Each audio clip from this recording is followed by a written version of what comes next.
বামুটিয়া ব্লকের অন্তর্গত উত্তর লক্ষ্মীলুঙ্গা পঞ্চায়েতের তেবাড়িয়া সবুজ সংঘ এলাকায় পেটে লাথি পড়ল আদি বিজেপি কর্মী তথা কৃষকের।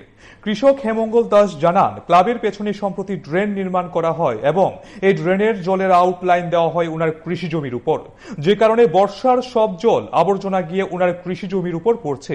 এতে তিনি ব্যাপক ক্ষতির সম্মুখীন হচ্ছে বলে জানাচ্ছেন।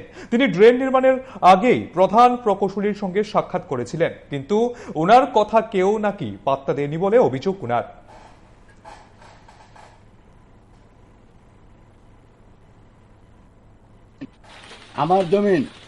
আমার জমিনের কাগজপত্র সব আছে।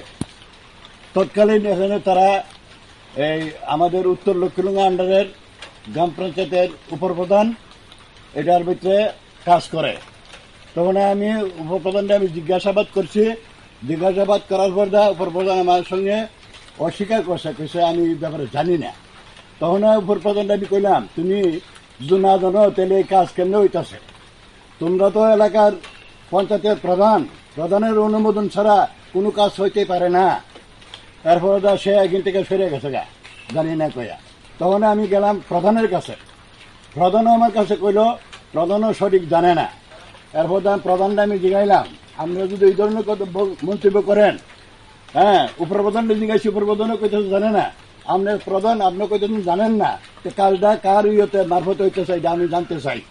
তখন আমার কইছে, আপনার কাজ করেন, ব্লকে যান, ব্লকে গিয়ে চেয়ারম্যানের সঙ্গে দেখা করেন। তখন চেয়ারম্যানের সঙ্গে দেখা করছি। চেয়ারম্যান জিজ্ঞাসি, চেয়ারম্যান সঙ্গে সঙ্গে ইঞ্জিনিয়ার ডেকে আনছি।